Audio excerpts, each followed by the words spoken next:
ওয়াইদা দারাবতুম ফিল আরদে, যখন তোমরা জমিনে সফর করো, সফরে বেরিয়ে পড়ো, ফালাইসা আলাইকুম জুনাহুন আন তাকসুরু মিনাস সালাহ, তখন তোমাদের কোনো গুনাহ হবে না যে তোমরা নামাজকে কসর করে ফেলবে। সফরের হালতে কসর করলে গুনাহ হবে না। ইন খেফতুম আন ইয়াফতিনাকুমুল্লাযীনা কাফারু, তোমাদের যদি ভয় হয় যে যারা কাফের আছে তারা তোমাদেরকে ফিতনা সৃষ্টি করতে পারে, অর্থাৎ তোমাদেরকে আক্রমণ করে নামাজের অবস্থায় অ্যাটাক করতে পারে, এরকম যদি হয় তাহলে তোমরা কসর করো, 4 রাকাতের জায়গায় 2 রাকাত পড়ো। ইন্নাল কাফিরিনা কানু লাকুম আদুওয়াম মুবিনা, কাফেররা তো তোমাদের জন্য সুস্পষ্ট দুশমন, তোমাদের দুশমনী তাদের জন্য একেবারে প্রমাণিত, এর মধ্যে কোনো শোভা সন্দেহ নেই। এখন এখানে অনেকগুলো মাসাইল আছে। একটা হচ্ছে যে এই সফর করা তো আমরা করি, সফরের দূরত্ব কতটুকুন হলে কসর করা যায়। 1 নম্বর হচ্ছে এই দূরত্বটা হওয়া লাগবে মেজরিটি হাদিসের ভাষ্য অনুযায়ী 3 দিন 3 রাতের সফর হেঁটে গেলে বা উঠে করে গেলে যতটুকুন লাগতো সেই জমানায় 3 মঞ্জিল, একদিনে 1 মঞ্জিল পর্যন্ত ওনারা যেতেন জেনারেলি ইন অ্যাভারেজ। 1 মঞ্জিলের দূরত্ব হেঁটে গেলে বা কোনো জানোয়ারে সওয়ার হয়ে গেলে ওই জমানায় 16 মাইল ধরা হতো। 3 মঞ্জিলের দূরত্ব হবে 48 মাইল। এটাই মেজরিটি ওলামারা নিয়েছেন। কেউ কেউ 4 দিন 5 দিনের কথাও নিয়েছেন, এগুলা নিয়ে বিভিন্ন মতামত আছে, কিন্তু জমহুর মেজরিটি ওলামারা 15 দিন নিচে হলে মুসাফির ধরেন, 15 দিন বা তার উপরে হয়ে গেলে মুকিম ধরেন। তাহলে 15 দিন বা তার বেশি যদি হয় তাহলে মুকিম, তার নিচে হলে মুসাফির, এবং মুসাফির অবস্থায় কসর করতে হয়। এখন কসর করাটা দ্বিতীয় মাসালা এখানে আসে। প্রথম মাসালা হলো আমরা যে কতটুকু দূরত্বে সফর করব, কসর করব। যদি এর চেয়ে নিচে হয় তাহলে কসর করা ঠিক হবে না, আর এর চেয়ে উপরে হলে কসর করতে হবে। কসর করাটা কি ফরজ না কসর করাটা একটা অপশন, এটা নিয়ে ওলামাদের মধ্যে অনেক মতামত হয়েছে, ইমামদের মধ্যে মতামত হয়েছে। ইমাম আবু হানিফা রহমতুল্লাহ আলাইহির মত হচ্ছে ফরজ। কসরের মধ্যে কেউ পূর্ণাঙ্গ করতে পারবে না, তাহলে তার গুনাহ হবে, নামাজটা হবে না, আবার পড়তে হবে।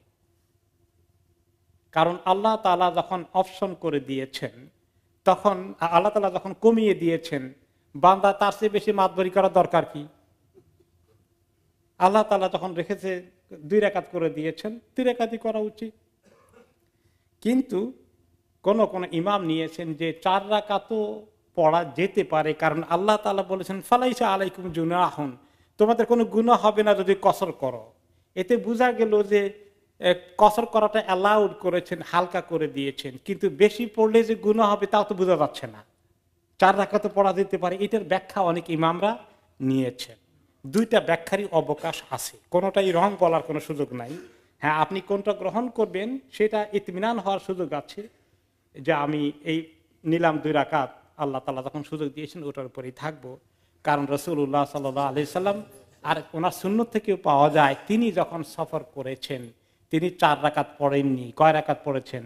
2 রাকাত। এই দিক থেকে এই মতটা আরেকটু শক্তিশালী হয়। ওকে, এইগুলো 2 নম্বর মাসালা। 3 নম্বর হচ্ছে এই সফরটা কিরকম সফর হওয়া উচিত, এটা নিয়ে ফুকাহারা আলোচনা করেছেন। কেউ কেউ বলেছেন যদি সফরটা হালাল সফর হয়, নেক সফর হয়, তাহলেই কসর করা উচিত। কিন্তু যদি হারাম সফর হয় তাহলে করা ঠিক না। হারাম সফর কি? গুনাহ করার জন্য রওনা করে দিয়েছে, তাহলে তার জন্য কসর করা যাবে না, এটাও কোনো কোনো ইমাম মতামত দিয়েছেন। অবশ্য এগেইন মেজরিটি ওলামাদের মতামত হচ্ছে যে না, যে কোনো সফর হলেই কসর হয়ে যাবে। গুনাহ করলে সে গুনার জন্য আল্লাহর কাছে দায়ী হবে, কিন্তু এটা সফর এর দ্বারা বা কসর এর দ্বারা এফেক্টেড হবে না। এগুলো একটা।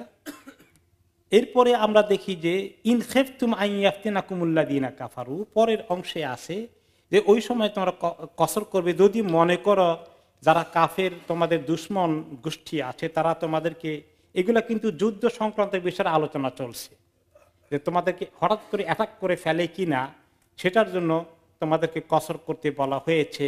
এখানে মনে হলো যে না শুধুমাত্র যুদ্ধের সময় কসর হবে, বাহ্যিকভাবে পড়লে আয়াতের এরকম অর্থই হয়, কিন্তু ওলামাই কেরাম বলেছেন না, কসরটা যুদ্ধ ছাড়াও করা যাবে। যদিও যুদ্ধের উপলক্ষে নাজিল হয়েছে, কিন্তু এটার দ্বারা সমস্ত সফরকে ইনক্লুড করা হয়েছে। যেখানে নিরাপত্তার সফর আছে সেখানেও কসর করা যাবে। একটি হাদিস, ওমর ইবনে খাত্তাব রাদিয়াল্লাহু আনহুকে জিজ্ঞেস করলেন একজন, ওনার নাম হচ্ছে ইয়ালা ইবনে উমাইয়া। তিনি বললেন নবী করিম সাল্লাল্লাহু আলাইহি ওয়াসাল্লাম জমানার পরের ঘটনা, যে আমি ওমর ইবনে খাত্তাব রাদিয়াল্লাহু আনহুকে প্রশ্ন করলাম, লাইসা আলাইকুম জুনাহুন আন তাকসুরু মিনাস সালাতি ইন খিফতুম আন ইয়াফতিনাকুমুল্লাযিনা কাফারু। এই যুদ্ধের সময়ের কথা যখন বলা হয়েছে, সেই উপলক্ষে আল্লাহ তাআলা বললেন কাফেররা আক্রমণ করার আশঙ্কা থাকলে কোনো গুনাহ হবে না, তোমরা 4 রাকাত নামাজকে 2 রাকাত পড়ে নিও। ওয়াকাত আমিনান নাস, এখন তো আমরা নিরাপত্তার মধ্যে আছি, এখন তো যুদ্ধ নাই, তো এখন সফরের হালতে কি এই সুযোগ আছে কসর করার? তখন এখন লোকেরা কসর করে কেন? এখন তো নিরাপত্তার মধ্যে আছে। তো তিনি বলেন, ওমর রাদিয়াল্লাহু আনহু বলেন যে আজিবতু মিম্মা আজিবতা মিনহু, হ্যাঁ আপনার কাছে যেরকম আশ্চর্য লাগলো এখন কেন কসর করে নিরাপত্তার হালতে, আমার কাছে এরকম আশ্চর্য লেগেছিল। তারপরে কি হলো, ফাসাআলতু রাসূলুল্লাহ সাল্লাল্লাহু আলাইহি ওয়াসাল্লাম আন যালিকা, এরপরে আমি নবী করিম সাল্লাল্লাহু আলাইহি ওয়াসাল্লামকে জিজ্ঞেস করলাম এই বিষয়ে, যে কি ব্যাপার, এটা আল্লাহ তাআলা তো বলছেন যুদ্ধ থাকলে কসর করার কথা, এখন তো দেখি যুদ্ধ ছাড়াই লোকেরা কসর করে, এটা কেমনে হলো? কোরআন শরীফে আয়াতে যুদ্ধ ছাড়া কথা তো নাই। তখন নবী করিম সাল্লাল্লাহু আলাইহি ওয়াসাল্লাম ওনাকে বললেন, সাদাকাতান তাসাদ্দাকাল্লাহু বিহা আলাইকুম ফাকবালু সাদাকাতাহু, এক উপলক্ষে আল্লাহ তাআলা বান্দাদেরকে সদকা দিয়ে দিয়েছেন, তা আল্লাহ সদকা কবুল করে ফেলো, অসুবিধা কি? আল্লাহ তাআলা এক উসিলায় তাখফিফ করে দিয়েছেন, আসান করে দিয়েছেন, কবুল করতে অসুবিধা কি? এই জন্যই যারা মতামত দিয়েছেন যে 4 রাকাত নামাজকে 2 রাকাত পড়াটাই উচিত, 4 রাকাত পড়া ঠিক নয়, তাদের মতামতটা আরেকটু শক্তিশালী হয়।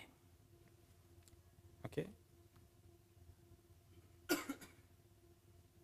এবং আরেকটি হাদিস এসেছে আন আবি হামজা আল হাদ্দা قال سألت ابن عمر رضي الله عنهما عن صلاة السفر, আমি আব্দুল্লাহ ইবনে ওমর রাদিয়াল্লাহু আনহুকে জিজ্ঞেস করেছিলাম যে সালাতুস সফর অর্থাৎ সফরের হালতে নামাজ পড়াটা স্বাভাবিক অবস্থায় যুদ্ধ ছাড়া ভয় ভীতি না থাকলে সেখানে কি কসর করতে হবে? তিনি বলেন রাকাতান, ওখানেও 2 রাকাত পড়বা, 4 রাকাতকে 2 রাকাত অবশ্যই করবা। তো ইবনে ওমর এই উত্তর দেওয়ার পরে সেই লোকটি বলে, আমি আবার প্রশ্ন করলাম আব্দুল্লাহ ইবনে ওমরকে, ওনার সন্তান, ওনার ছেলেকে, ইন খিফতুম আন ইয়াফতিনাকুমুল্লাযিনা কাফারু, আল্লাহ তাআলা তো বলছেন তোমরা যদি ভয় করে কাফেররা আক্রমণ করবে যুদ্ধের অবস্থায়, সেই উপলক্ষে নাজিল হয়েছে ওয়া নাহনু আমিনুন, আমরা তো এখন আমানের হালতে আছি, নিরাপত্তার হালতে আছি। তখন তিনি বললেন সুন্নাতু রাসূলিল্লাহি সাল্লাল্লাহু আলাইহি ওয়াসাল্লাম, আর এটা তো আল্লাহ নবীর সুন্নত, এখন তিনি তো এইভাবেই পড়েছেন, নিরাপত্তার হালতেও সফরে কসর করেছেন। এখন ওমর রাদিয়াল্লাহু তাআলা আনহু সেই জন্য আরেকটি হাদিসে তিনি বলেছেন সালাতুস সফর রাকাতান, সালাতুল আযহা রাকাতান, ওয়া সালাতুল ফিতর রাকাতান, ওয়া সালাতুল জুমআত রাকাতান তামামুন গায়র কসর আলা লিসানি মুহাম্মদ সাল্লাল্লাহু আলাইহি ওয়াসাল্লাম। তাতে লোকদের শোভা সন্দেহ না হয় তিনি আরো পরিষ্কার করে বলে দিলেন, সফরের হালাতে নামাজ হলো 2 রাকাত। কতগুলো 2 রাকাতের নামাজ আছে, খবরদার এখানে 2 রাকাতই রাখতে হবে, এখানে কেউ রাকাত বাড়াতে পারবে না। এক নম্বর হচ্ছে সফরের হালাতে কসর করবে 2 রাকাত, আর সালাতুল আযহা মানে কি ঈদুল আযহা নামাজ কয় রাকাত? 2 রাকাত। সালাতুল ফিতর ঈদুল ফিতরের নামাজ 2 রাকাত। সালাতুল জুমআ 2 রাকাত। সালাতুল জুমআ 2 রাকাত, আমাদের লোকেরা বানাইছে 22 রাকাত। হ্যাঁ, নবী করিম সাল্লাল্লাহু আলাইহি ওয়াসাল্লাম বাদাল জুমআ পড়েছেন, আর কোন সাহাবী সুন্নাহ কাবালি আগে আসলে কিছু পড়েছেন, কোন নির্দিষ্ট সংখ্যক রাকাত নাই। এই যে হাদিস সালাতুল জুমআ রাকাতান তামামুন গায়রু কসর, এই যে পড়া হয়ে গেল তামাম হয়ে গেছে, কোনো কিছু শর্টেজ হয় নাই। কাজেই সফরের হালাতে 4 রাকাতে নামাজ 2 রাকাত পড়ে কেউ যেন আফসোস না করে কম কম পড়ে ফেললাম, হইলো কিনা, সংসার 4 রাকাত পড়েছি, কোনো আফসোসের কারণ নাই, কমপ্লিট হয়ে গেছে। আলা লিসানি মুহাম্মদ সাল্লাল্লাহু আলাইহি ওয়াসাল্লাম, এটা নবী করিম সাল্লাল্লাহু আলাইহি ওয়াসাল্লামের জবান দ্বারা হয়েছে। এই হাদিসে এসেছে মুসনাদ আহমদে। ইমাম মুসলিম, ইমাম নাসাই আরেকটি হাদিসে বলেন, আব্দুল্লাহ ইবনে আব্বাস রাদিয়াল্লাহু আনহুমা এই প্রসঙ্গে বলেছেন, ফারাদাল্লাহুস সালাতা আলা লিসানি নবিয়্যিকুম মুহাম্মদ সাল্লাল্লাহু আলাইহি ওয়াসাল্লাম ফিল হাদারি আরবাআন ওয়া ফিস সাফরি রাকাতাইন ওয়া ফিল খাউফি রাকাহ। তিনি হাদিসে বলেছেন যে আল্লাহ তাআলা নবী করিম সাল্লাল্লাহু আলাইহি ওয়াসাল্লামের জবান দ্বারা আমাদের জন্য ফরজ 4 রাকাত নামাজগুলো যেগুলো আছে, যেমন যোহর, আসর, ইশা, এগুলো আমাদের ইকামতের হালতে যখন মুকিম থাকি তখন 4 রাকাত করে দিয়েছেন। এই নামাজগুলো যখন আমরা সফরের হালতে পড়ি সেগুলোকে আল্লাহ তাআলা 2 রাকাত করে দিয়েছেন। আর সালাতুল খাউফ, যুদ্ধ অবস্থায় নামাজকে 1 রাকাত করে দিয়েছেন। যুদ্ধ অবস্থা শুধু কসর নয়, 2 রাকাতের কথা, কোন কোন রিওয়ায়াত অনুযায়ী 2 রাকাতকে 1 রাকাত পড়লেই হয়ে যাবে। এটা নিয়ে শক্ত ইখতিলাফ আছে।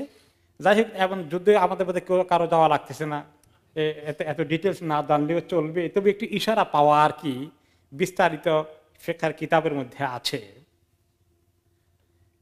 এরপরে হলো এখন সালাতুল খাউফ কিভাবে পড়তে হয় সেটার ব্যাখ্যা পরের আয়াতে আসে, 102 নম্বর আয়াতে, ওয়া ইযা কুনতা ফীহিম ফাআকামতা লাহুমুস সালাহ। আপনি যখন তাদের মধ্যে থাকেন আর নামাজ কায়েম করে দিলেন যুদ্ধের অবস্থায়, যুদ্ধের অবস্থায়ও জামাতে নামাজ পড়তে বলেছেন। এখন এই কিভাবে পড়তে হবে কিছু এখানে আল্লাহ তাআলা ইশারা দিয়েছেন। এখানে কথা একদম খুঁটিনাটি অনেক কিছু আসেনি, প্র্যাকটিক্যাল বিষয়টা আসেনি, কেমনে পড়তে হবে প্র্যাকটিক্যাল বিস্তারিত তরিকাগুলো আসছে হাদিস শরীফের মধ্যে। ইমাম ইবনে কাসির রাহমাতুল্লাহ আলাইহি বলেন, সালাতুল খাউফে আনওয়াউন কাসীরা। সালাতুল খাউফ, যুদ্ধের অবস্থায় ভয়ের হালতের নামাজ অনেক তরিকায় পড়া যায়।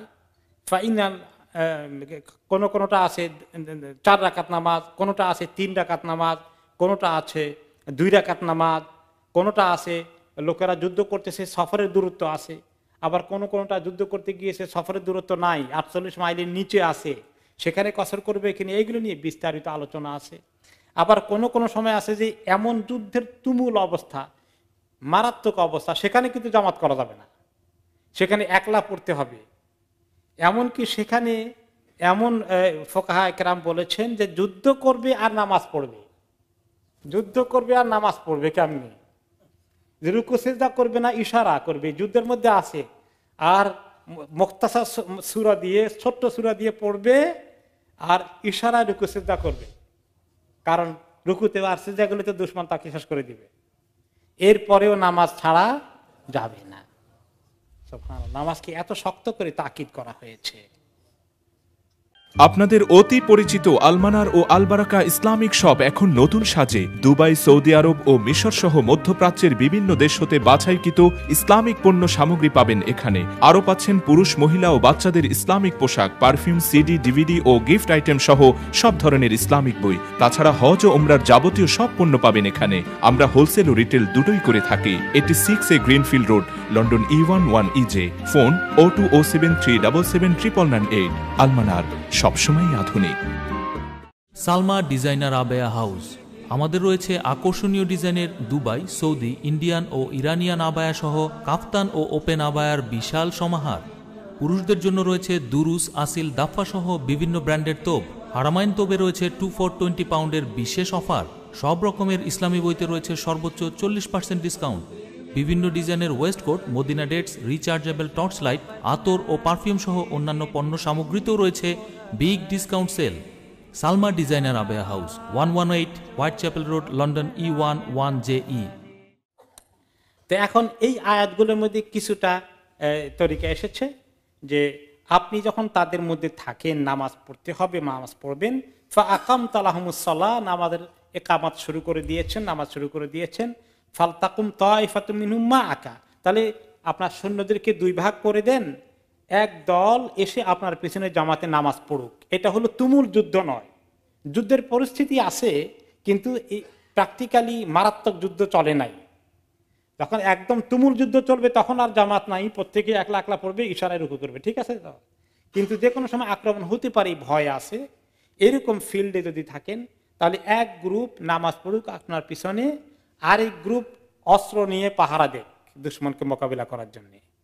দুই ভাগ করে ফেলেন আপনার বাহিনী, আপনার সৈন্যবাহিনীকে। ওয়াল ইয়াখুযু আসলিহাতাহুম, ওকে, তারা তাদের অস্ত্র পাশে রাখুক। ফাইদা সাজাদু ফালিয়াকুনু মিন ওয়ারাইকুম, তো অন্য গ্রুপ তাদের অস্ত্র নিয়ে তাদের পেছনে পাহারা দেখ। এরপরে যখন এদের পড়া এক রাকাত হয়ে যায়, আপনি থাকবেন নামাজের মধ্যে, এরা এক রাকাত পরে উঠে চলে যাবে আবার যুদ্ধের ময়দানে, তারা অস্ত্র নিয়ে পাহারা দিবে, দুশমনকে মোকাবিলা করবে। আর যে গ্রুপ পাহারা দিয়েছিল এখন তারা দৌড়ে চলে আসবে। ওয়ালতাতি তাইফাতুন উখরা লাম ইসাল্লু ফালিসাল্লু মা'আক, তো দ্বিতীয় দল এসে আপনার পিছনে দ্বিতীয় রাকাতে খাড়া হয়ে যাবে এবং আপনার সঙ্গে নামাজ পড়া শুরু করে দেবে।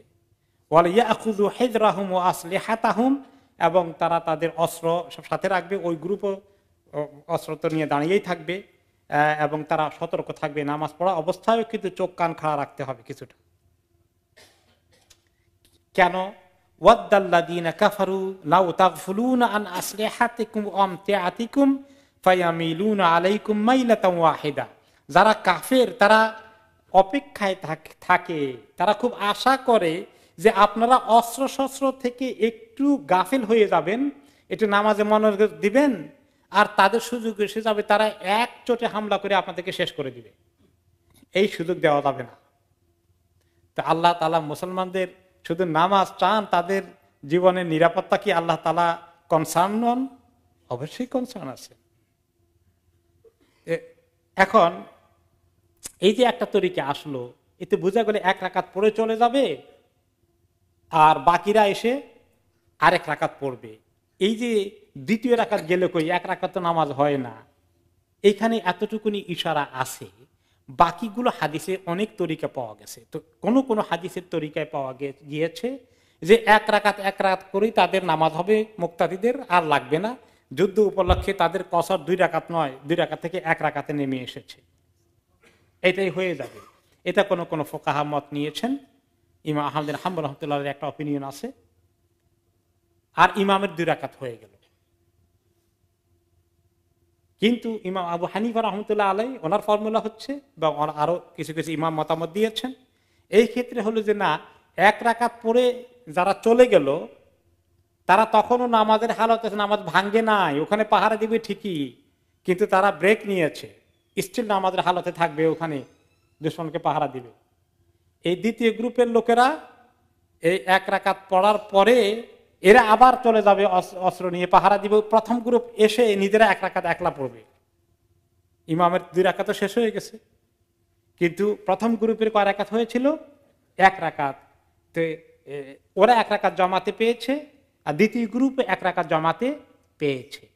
তো প্রথম গ্রুপ এসে দ্বিতীয় গ্রুপ 1 রাকাত পড়ে চলে গেলে তারা এসে নিজেরা এখন একরা দ্বিতীয় রাকাত শেষ করবে, তারা চলে যাবে। এরপরে দ্বিতীয় গ্রুপ এসে তাদের 2 নম্বর রাকাত এখন পড়বে। এই একটি অপিনিয়ন, এটা হানাফি তরিকা। অন্য ইমাম হাম্বল রাহমাতুল্লাহ আলাইহি বা ইমাম শাফিঈ রাহমাতুল্লাহ আলাইহি ওনাদের অপিনিয়ন হচ্ছে যে না, প্রথম গ্রুপ 1 রাকাত পড়ে চলে গেছে, দ্বিতীয় গ্রুপ এসে ইমামের সঙ্গে 1 রাকাত পেল, ইমাম সালাম ফিরিয়ে ফেলেছেন, তারা দাঁড়িয়ে আরেক রাকাত শেষ করবে, 1 গো। এরা শেষ করে চলে গেলে তারপরে গিয়ে প্রথম গ্রুপ আসে, তাদেরটা পড়বে। এই কয়েকটা সূরত পাওয়া গেছে, আরো কিছু আছে, প্রায় 6টা তরিকা আছে, সবগুলো মুখস্থ করার আমাদের দরকার নাই, আমরা তো ওখানে যাচ্ছি না, আমরা তো বেশ আরামে আছি আলহামদুলিল্লাহ। যদি কোনোদিন কারো যাওয়া দরকার আছে, ফিকার কিতাব আছে, সেটা দেখা যাবে। তো এভাবে আল্লাহ তাআলা এই মানে যুদ্ধের হালাতেও নামাজকে ছাড়া যাবে না এবং জামাতকে পারতপক্ষে ছাড়া যাবে না। দেখছেন তো অবস্থা, যুদ্ধের হালাতে এক গ্রুপ এসে 1 রাকাত হলেও জামাত ধরবে। তা আমরা যে সব রাকাতে ঘরে বসে বসে অনেক সময় জামাত মিস করে পড়ে ফেলি, মসজিদ একটা রিজনেবল দূরত্ব থাকা সত্ত্বেও আমাদের কি অবস্থা হবে? জামাতের গুরুত্ব কি পরিমাণ ফুটে ওঠে, চিন্তার বিষয়।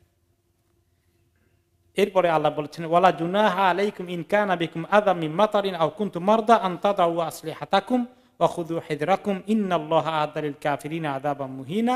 তোমাদের কোনো গুনাহ হবে না যদি এমন থাকে যে বৃষ্টি অথবা তোমরা অসুস্থ, ওই অবস্থা হতে কেউ জামাতে আসতে পারলো না বা যুদ্ধের পরিস্থিতি নাই, সে অবস্থায় অস্ত্র রেখে তারা নিজেরা নিজেদের জায়গায় নামাজ পড়লো, যে কোনো তরিকায় পড়ে ফেললো, সেটা কনসিডারেবল আছে। কারণ পরিস্থিতি ওয়েদার যদি বেশি খারাপ হয় তখন তো জামাতের কনসিডারেশন আছে। একবার তিনি সফরে ছিলেন, তখন হাইয়া আলা সলা আজান যখন দিচ্ছিলেন, খুব প্রচন্ড তুফান ছিল সেখানে, অন্ধকার, খুব জোরে ঘূর্ণিঝড়। তখন তিনি মুয়াজ্জিনকে বলে দিন হাইয়া আলা সলা জায়গা বলে দেওয়া যে সল্লু আলা রিহালিকুম, হাইয়া আলা সালামে নামাজ পড়তে আসো সবাই, এই ডাক দিয়ে না বলো যে প্রত্যেকে নিজের ক্যাম্পের মধ্যে নামাজ পড়ো, নিজের তাঁবুর মধ্যে নামাজ পড়ো, সল্লু আলা রিহালিকুম। তো এইভাবে তখন কনসিডারেশন আছে। আর সব হালতেই যখনই তোমরা এরকম যুদ্ধ পরিস্থিতির মধ্যে থাকো, কি করতে হবে? খুযু হিদরাকুম, অস্ত্র শস্ত্র রেখে নামাজ পড়লেও কিন্তু সতর্ক থেকেও। আবার আল্লাহ তাআলা বলছেন দুশমনকে চান্স দিও না। ভালো ইমানদার হতে হলে কি এক নম্বর বেকুব হওয়া লাগবে? না, ইমানদারকেও চালাক চতুর হওয়া দরকার, দুশমন যাকে তাকে ক্ষতিগ্রস্ত না করতে পারে সে ব্যাপারে সতর্ক থাকা দরকার। কোন আল্লাহওয়ালা মানুষ হইতে পারে মনে করে আল্লাহ বাসা নামাজ পড়ি, দায়িত্ব আল্লাহকে দিয়ে দেই। এত সতর্ক থাকলে তো আল্লাহর উপর তাওয়াক্কুল কমে গেল কিনা, কি কন? এরকম মাঝে মাঝে মানুষের সরল মনে করতে পারে এটা বোধহয় তাকওয়ার লক্ষণ বেশি। আল্লাহ তাআলা বলেছেন না, দেখো খুদু হিদরাকুম, এরকম দুশমনের কোনো মোকাবিলা করার পরিস্থিতি যদি থাকে, তোমাদের উপর আক্রমণ হতে পারে, তাহলে সব সময় তোমরা সতর্ক থেকো, দুশমনকে কখনো চান্স দিও না। তাহলে সতর্কতা অবলম্বন করা এটা আল্লাহ তাআলার উপরে তাওয়াক্কুলের কোনো সাংঘর্ষিক বিষয় নয়, বরং এটা পরিপূরক, কমপ্লিমেন্টারি। ইন্নাল্লাহা আ'আদ্দা লিল কাফিরিনা আযাবাম মুহিনা, নিশ্চয়ই আল্লাহ তাআলা কাফেরদের জন্য অনেক কঠিন যন্ত্রণাদায়ক শাস্তি তৈরি করে রেখেছেন। সেটা আল্লাহ তাআলা তাদেরকে কিভাবে ডিল করতে হবে করবে, কিন্তু দুনিয়াতে তোমরা তাদের সঙ্গে তোমাদের সতর্কতার প্রয়োজন রয়েছে। এখন নামাজ যখন শেষ হয়ে যায়, فَإِذَا قَضَيْتُمُ الصَّلَاةَ فَاذْكُرُوا اللَّهَ قِيَامًا وَقُعُودًا وَعَلَى جُنُوبِكُمْ, যুদ্ধের অবস্থায় এরকম জোড়া তালি দিয়ে এক গ্রুপ এসে এক রাকাত, আরেক গ্রুপ এসে আরেক রাকাত, এই যে পড়ছো, হয়তো নামাজটা পড়েই কিন্তু আবার যুদ্ধে চলে গেলা বা তোমাদের কাজে চলে গেলা, তখনও কিন্তু আল্লাহকে ভুলে যেও না, তখনও আল্লাহকে মনে রাখো। ফাযকুরুল্লাহা কিয়ামা, দাঁড়ানো অবস্থায় আল্লাহকে স্মরণ করো, ওয়া কুউদা, বসা অবস্থায়, ওয়া আলা জুনুবিকুম, এবং এমনকি শোয়া অবস্থায়, সকল অবস্থায় তোমরা আল্লাহকে ডাকো বেশি করে। আকিবা সালাতুল খাউফ, সালাতুল খাউফের পরে আবার একদম যে নামাজ পড়ে আসছি, এখন শুধু যুদ্ধে যেন মনোযোগ না থাকে, যুদ্ধে মনোযোগের মধ্যেও আল্লাহকে ডাকতে হবে, তাই না? মুমিনদের কারণ হচ্ছে তাদের আল্লাহ তাআলার সঙ্গে যে সম্পর্ক এবং তাদের যুদ্ধে বিজয় তো হবে আল্লাহর পক্ষ থেকে আসার কারণে। কাজে তারা আল্লাহকে যদি ভুলে যায়, গাফিল হয়ে যায়, তাহলে তাদের আল্লাহর পক্ষ থেকে সাহায্যের রাস্তা বন্ধ হয়ে যাবে। মুসলমান তো আল্লাহর উপরে ভরসা করে আল্লাহর হুকুমেই বিজয় আসবে, আল্লাহর হুকুমেই তারা উইন করবে, আল্লাহর হুকুমেই তাদের নিরাপত্তা আসবে।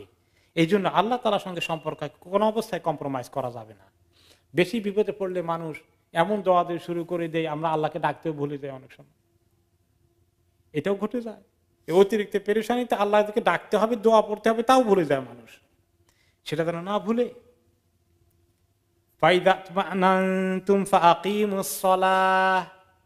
হ্যাঁ। আর যখন যুদ্ধ পরিস্থিতি দূর হয়ে যায়, তোমরা মোটামুটি নিরাপত্তার পরিবেশে ইতমিনান অর্জন করো, তখন কি করো? ফাকিমুস সালাহ, তখন বাকায়দা পরিপূর্ণভাবে নামাজ কায়েম করে নামাজ পড়ো।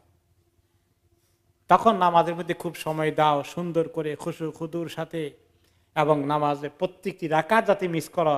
আমরা তো অনেক সময় ঘরের থেকে দৌড় দিয়ে, আচ্ছা এক রাকাত পাইলেও চলবে মনে হয়, যেন দোনো রাকাত পাই, 4 রাকাত হলে 4 রাকাত পাই, এইভাবে ইহতিমাম করা উচিত, যেন আমি শুরু থেকেই পাই, আমি যেন একামতের আগেই হাজির হয়ে যাই। এটা খেয়াল করতে পারলে আমাদের জন্য এটাই আল্লাহ তাআলা চান, যে নামাজের জন্য ইতমিনানের সাথে আসো। তাড়াহুড়া করে দৌড়া, এটাও কিন্তু নামাজের জন্য ইতমিনানের মুখালেফ হয়, ঠিক কিনা? এই জন্য হাদিসে এসেছে, যখন তিনি একবার নামাজে দাঁড়িয়ে গেছেন, কিছু সাহাবী দেরি করেছিলেন, ওনারা একটু দৌড়ে দৌড়ে আসলেন। তো দৌড়ে আসলে তো টের পাওয়া যায়। তারপরে তিনি কি বললেন যে তোমরা এভাবে দৌড়ে এসো না নামাজ ধরার জন্য, আলাইকুম সাকিনা ওয়াল ওয়াকার, আলাইকুম বিসাকিনাতি ওয়াল ওয়াকার, এমন ভাবে আসো যে তোমরা গাম্ভীর্যপূর্ণ ভাবে প্রশান্তি দিল নিয়ে আসো, তাড়াহুড়া করে টেনশনের মধ্যে মতো করে পরিবেশ সৃষ্টি করে এসো না। সর্বনাশ, আমি তো এখনো ওই ফায়ারের ওখানে আছি, ইমাম যেদুর গেছে, মনে হয় রুকেতে চলে যাবে, দৌড়ি আর একটু, এরকম হয় না মাঝে মধ্যে? যে এরকম তোমরা তাড়াহুড়া করা, এরকম টেনশনের ভাব নিয়ে নামাজে এসো না, ইতমিনানের সাথে আসো, ইতমিনানের সাথে নামাজগুলো আদায় করো, তাড়াহুড়া করা ঠিক নয়। নামাজের ওয়াক্তের ব্যাপারে খেয়াল করো, ইন্নাস সালাতা কানাত আলাল মুমিনিনা কিতাবাম মাওকুতা, এই নামাজ মুমিনদের উপরে অবশ্য কর্তব্য হয়ে আছে, ওয়াক্ত সহকারে, প্রেসক্রাইব টাইম সহকারে, নির্দিষ্ট সময়। এই সময়টার ভিতরে যাতে ঠিক মতো তুমি নামাজ পড়ো, আবার খুব লেটে পড়া ঠিক নয়, বরঞ্চ আউয়ালে ওয়াক্তে নামাজ পড়ার ফজিলত অনেক ইমামের দৃষ্টিতে, মেজরিটি ইমাম তাই মতামত নিয়েছেন। একটু লেটে, বেশি লেট করে নিয়ে যাওয়া এটা ঠিক নয়। আরেকটি হাদিস বলে যে 3টা কাজে দেরি করা ঠিক নয়। নামাজের ওয়াক্ত হয়ে গেলে পড়ে নেওয়া, কারো মৃত্যু ঘটে গেলে তাড়াতাড়ি দাফন করা, মেয়ে বিয়ের উপযুক্ত হয়ে গেছে, রিজনেবল পাত্র পাওয়া গেছে, বিয়ে দিয়ে দেওয়া। এই 3টার কোনটা দেরি করা যায়? কোনটাই দেরি করা ঠিক না। এখান থেকে অনেক ইমাম নিয়েছেন যে আউয়ালে ওয়াক্তে নামাজ পড়াটা উচিত, পারতপক্ষে বেশি দেরি করা ঠিক নয়। ইন্নাস সালাতা কানাত আলাল মুমিনিনা কিতাবাম মাওকুতা, এই নামাজ মুমিনদের উপর অবশ্য কর্তব্য করে, ফরজ করে লিখে দেওয়া হয়েছে, সময় অনুযায়ী। সময় পার হয়ে গেলে, নামাজ এর ওয়াক্ত চলে গেলেই ফরজ শেষ হয়ে গেল।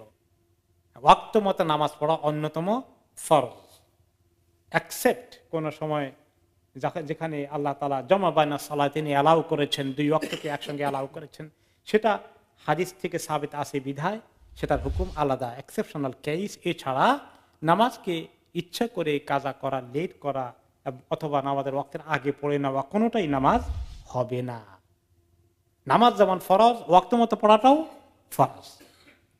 আপনাদের অতি পরিচিত আলমানার ও আলবারাকা ইসলামিক শপ এখন নতুন সাজে দুবাই, সৌদি আরব ও মিশর সহ মধ্যপ্রাচ্যের বিভিন্ন দেশ হতে বাছাইকৃত ইসলামিক পণ্য সামগ্রী পাবেন এখানে। আরও পাচ্ছেন পুরুষ, মহিলা ও বাচ্চাদের ইসলামিক পোশাক, পারফিউম, সিডি, ডিভিডি ও গিফট আইটেম সহ সব ধরনের ইসলামিক বই। তাছাড়া হজ ও উমরার যাবতীয় সব পণ্য পাবেন এখানে। আমরা হোলসেল ও রিটেল দুটোই করে থাকি। 86A greenfield road, London E11 EJ।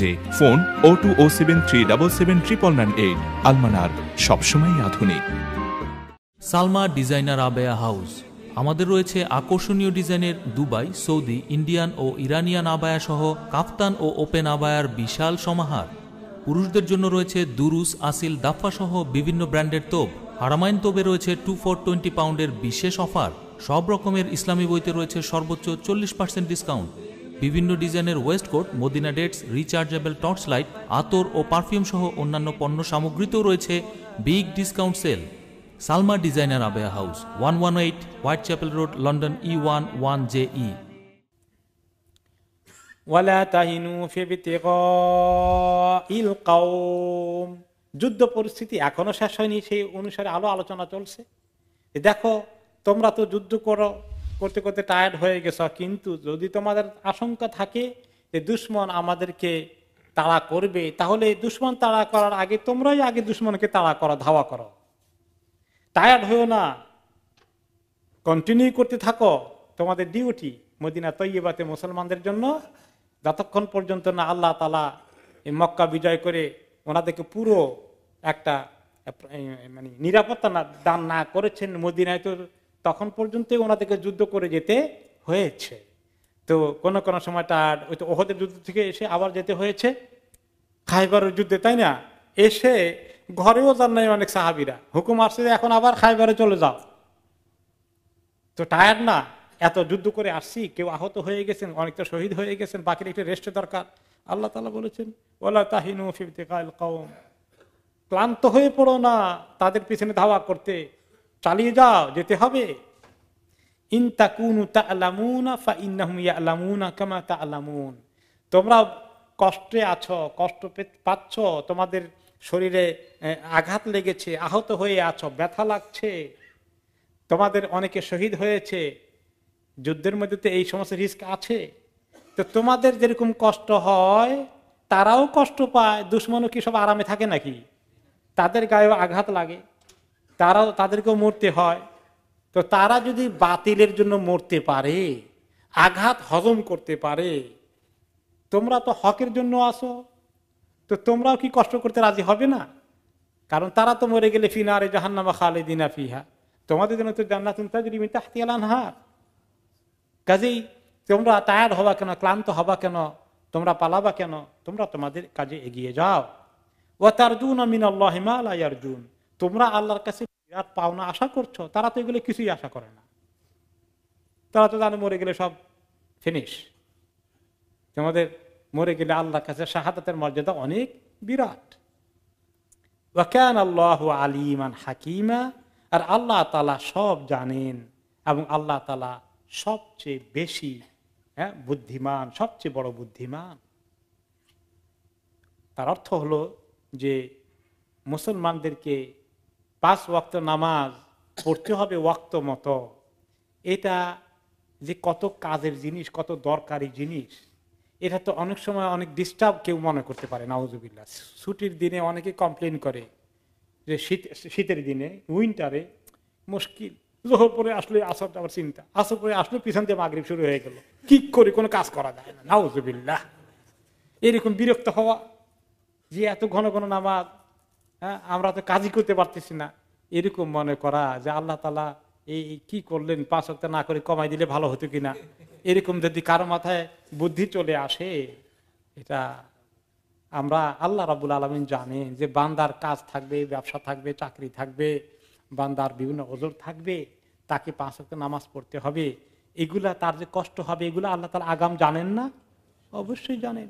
সকালবেলা এই যে ঘুমে থেকে উঠতে কি কষ্ট হয়, সামার দিনে 2 ঘন্টা ঘুমিয়েছেন, তারপরে ফজরের জন্য উঠে যান, 3 ঘন্টা ঘুমিয়েছেন, ফজরের জন্য উঠে যান, রমাদান মাসে তারাবি পড়লেন, তারপরে আপনার যেতে যেতে সেহরি খাইতে এই 1 ঘন্টা না ঘুমাইতে, এখন তো 10 মিনিটও ঘুমানো যাবে না, আবার ফজরের তাড়া আছে, এই যে হবে, এগুলো কি আল্লাহ তাআলা জানেন না?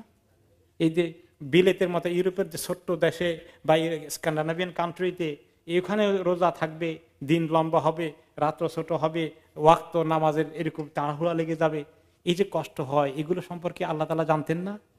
জেনে শুনে তিনি আমাদেরকে এই শরীয়ত দিয়েছেন, এবং আমরা যে কষ্ট করে আমল করে যাচ্ছি, লাভ কাদের হবে? আমাদের হবে। আলহামদুলিল্লাহ, আমরা খুশি আছি কিনা? আলহামদুলিল্লাহ।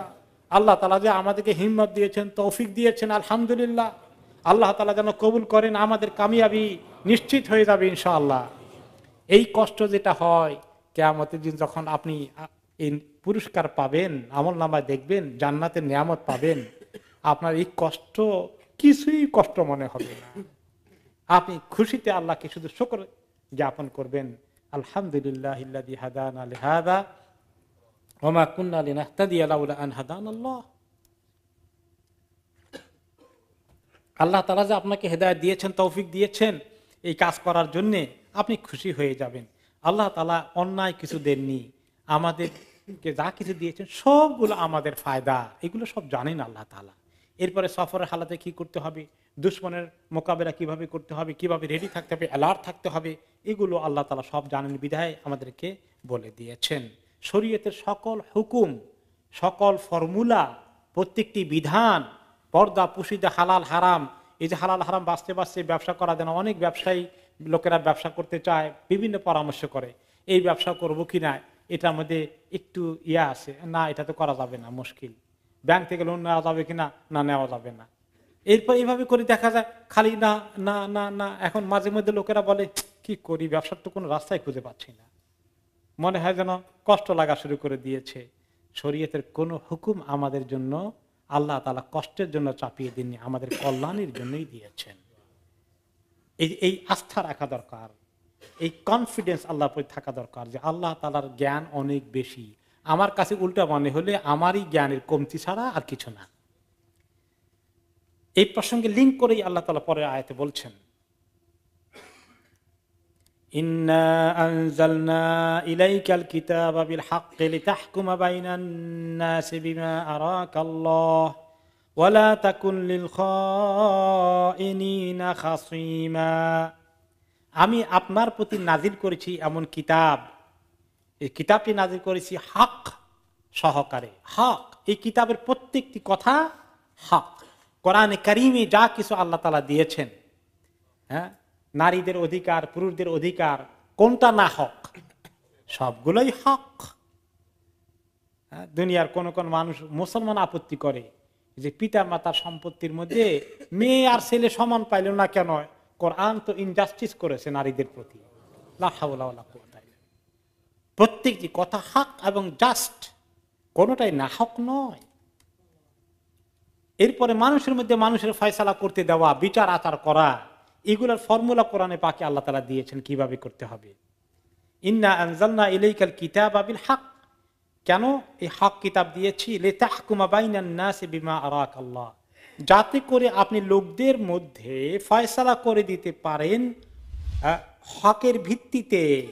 আল্লাহ তাআলা আপনাকে বিমা আরাকাল্লাহ, যে জ্ঞান দান করেন, আপনাকে একটা জিনিস বুঝার জন্য যে ক্ষমতা দান করেন, যে রায় আপনাকে দান করেন, আর রায় থেকে, রায় কোর্টের রায়, এই দেখা থেকে যেটা আপনি আপনার মন মগজ দিয়ে চিন্তা করেন সঠিক রায়, এইটা অনুযায়ী আপনি কোরআন হাদিসের ফর্মুলা অনুযায়ী ভালো করে আপনার ব্রেইন মগজকে কাজে লাগিয়ে আপনি হক ফয়সালা করবেন। এই জন্যই আল্লাহ তাআলা আপনাকে কিতাব নাজিল করেছেন হক সহকারে। তো শুধু ওনার জন্যই নাকি নাজিল করেছেন? গোটা উম্মতের জন্য, দুনিয়ার মানুষের জন্য। লিন্নাস লিল মুত্তাকিন ওয়ালা তাকুন লিল খাইনিনা খাসীমা, যারা খেয়ানতকারী তাদের জন্য, তাদের পক্ষে আপনি কখনোই ডিবেট করতে যাবেন না, যুক্তি পেশ করতে যাবেন না। যে ব্যক্তি খেয়ানত করেছে, যে ব্যক্তি দোষী সাব্যস্ত হওয়ার কথা, তার পক্ষ কখনো নেবেন না। ইনসাফ কায়েম করতে হবে। যখন আপনি বিচারের আসনে বসেন, দুইজনের মধ্যে, দুই দলের মধ্যে, দুই গ্রুপের মধ্যে ফয়সালা করতে যান। এখানে কোন কোন এই আয়াতের তাফসিরে ইবনে কাসির রাহমাতুল্লাহ আলাইহি বলেছেন,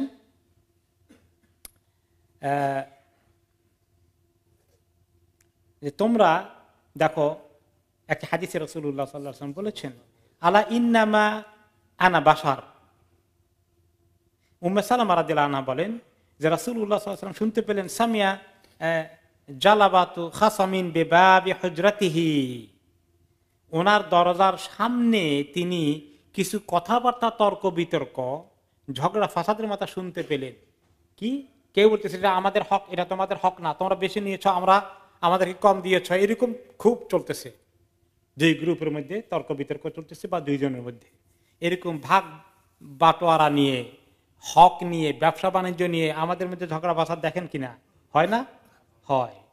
আমার হক, তোমার না, হ্যাঁ, তুমি আমাকে ঠকিয়েছ, তুমি বেশি নিয়েছ, এই সমস্ত কথাবার্তা চলছে, উনি শুনতে পেলেন।